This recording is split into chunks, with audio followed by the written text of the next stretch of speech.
everyone and welcome back to the channel. In today's video of how to play Spectre Operation, we are looking at a really important aspect of Spectre, which is alertness and detection. Unlike games like Warhammer or Bolt Action, Spectre Operation is really best played when there is one player that is aware of the enemy presence, I will call him simply the attacker, and one player that is not aware of the enemy presence, the defender. In this kind of scenario, the defender will start with his force already deployed on the board, patrolling in some predefined area with maybe some sentries placed around to cover whatever objective is for that specific mission. Also, that defending player won't be able to move his models freely, at least not until the alert is raised. On the other side, you have the attacking player, which will most likely start from a board edge and will have all freedom to move his model on the board. Let's have a look at an example. For today's example, we are in the Middle East. We have some Taliban that are holding that small village. So here we have some patrol, we have some sentries on the roof, so we even have one in that tower here. And here we have a group of marine raiders that are tasked in just capturing a high value target in that small compound here. The first step when doing a scenario like this is for the defending player to set up his force on the board. Maybe there is more that could be called as reinforcement later on during the scenario. But first again, he will need to place his model wherever he wants. So here I have some on my roof, and I have defined that 3 groups will be patrolling. So here there is a patrol, here there is a patrol, and here there is another patrol. Until the alert is raised, the patrolling group will be moving following a predefined pattern. That pattern can be defined by simply drawing the board on a piece of paper and drawing which path each group will follow.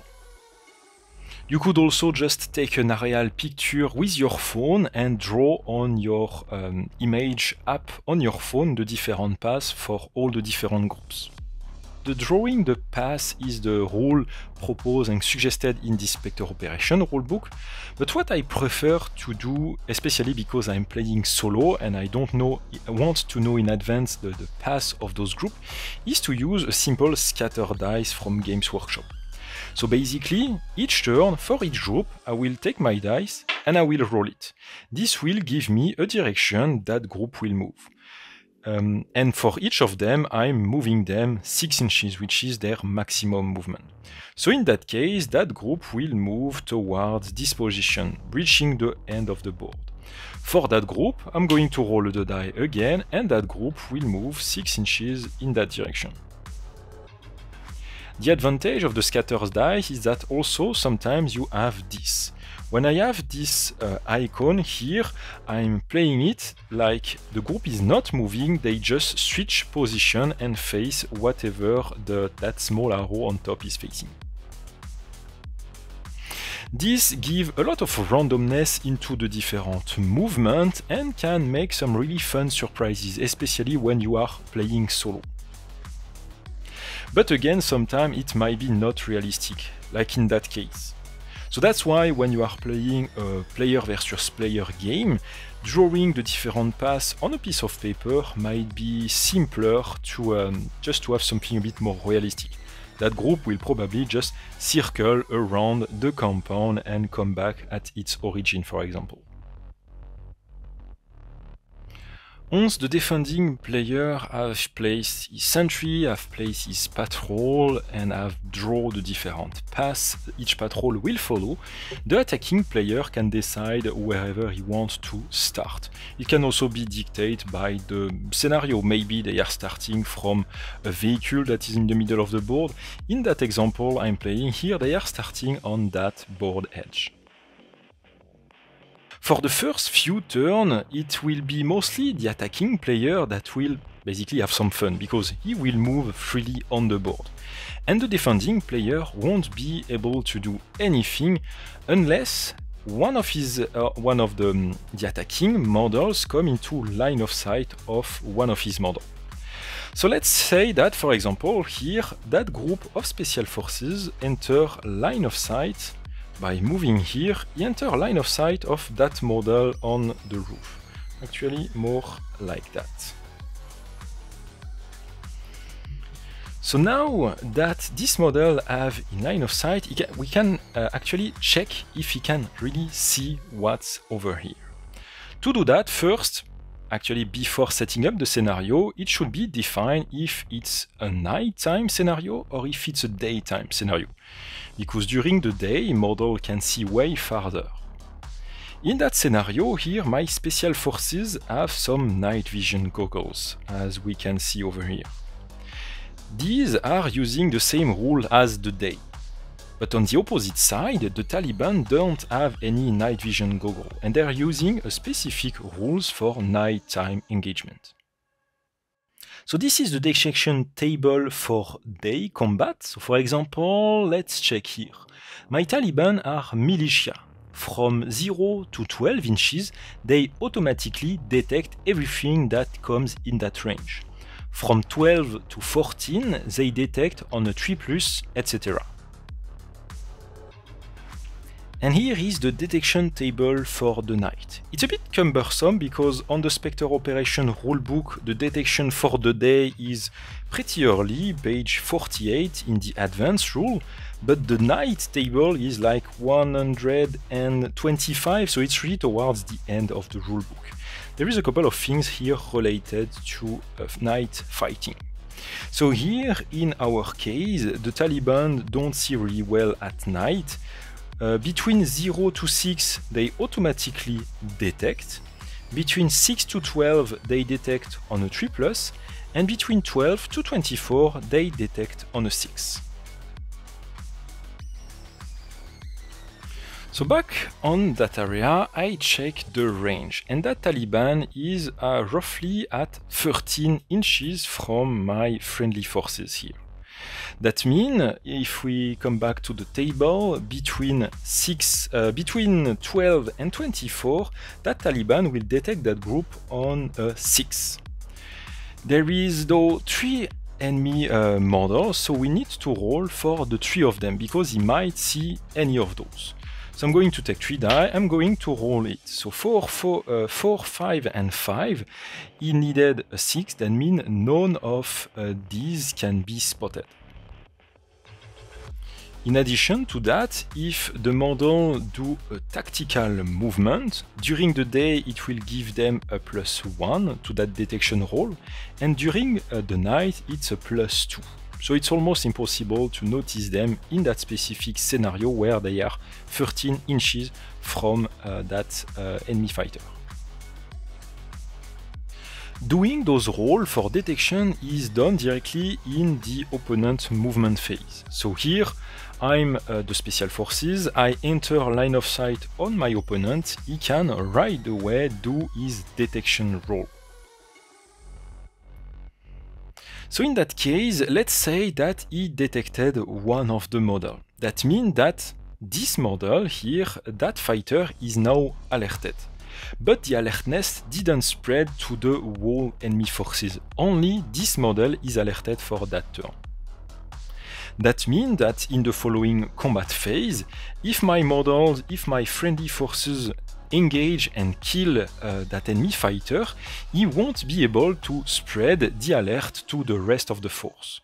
So it's not because your model are being sown by an enemy fighter that it's basically the end of the stealth action.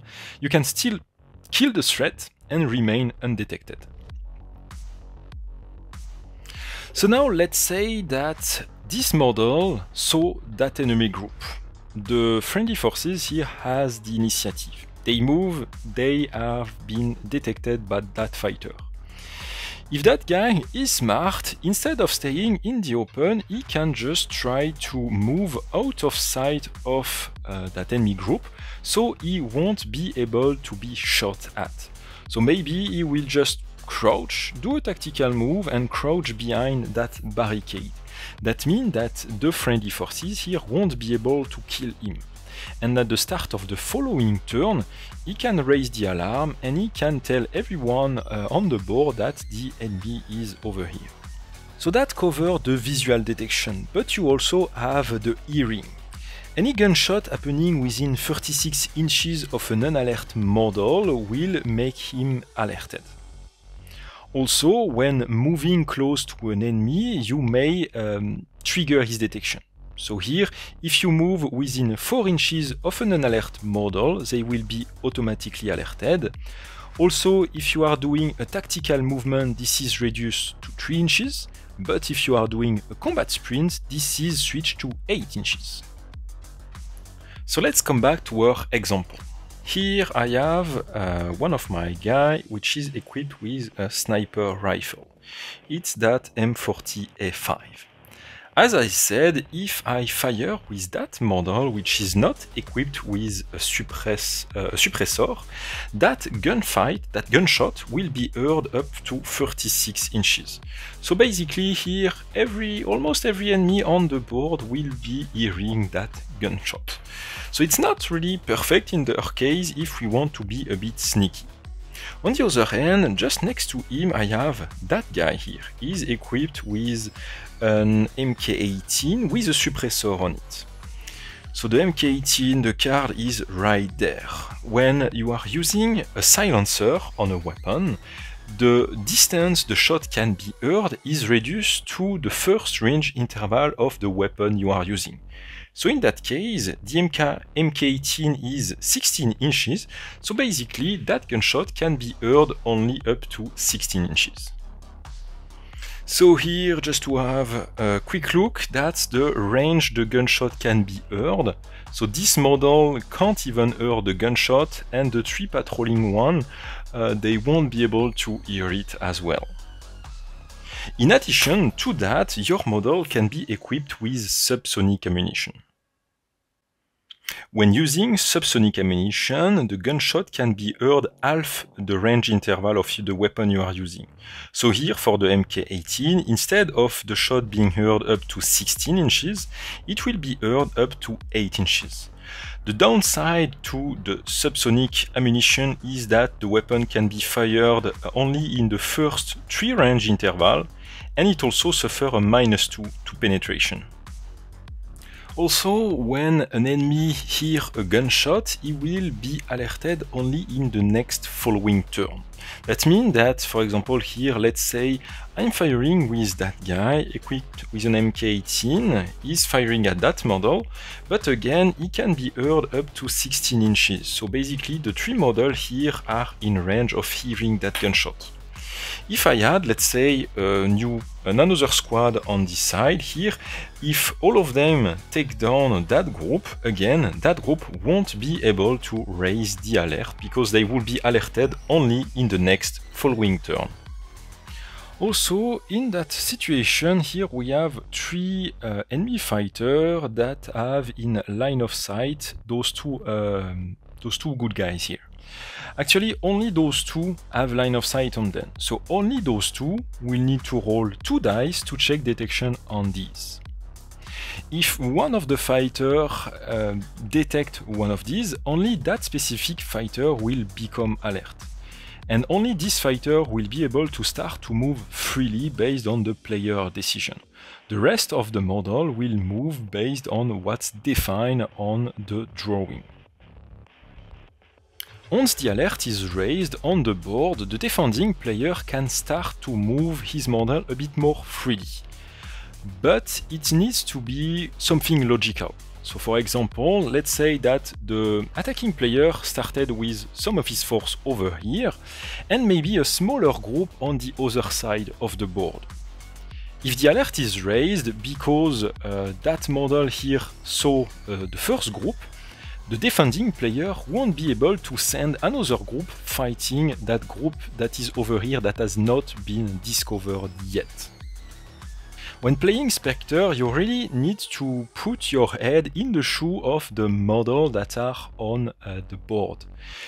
If they can't see you, they don't know you are here, basically. So for the enemy fighter that are on the board, if one of them spot a group over here, only the whole enemy force will only know that there is a group of enemy over here. They won't know everything that is happening on the board. Which seem logical in real life, but again, it's not something you used to see in other tabletop games, so it's really worth mentioning. And that's it for this video. Hope you like it. Thank you everyone for joining me, and I will see you all for the next one. Bye everyone.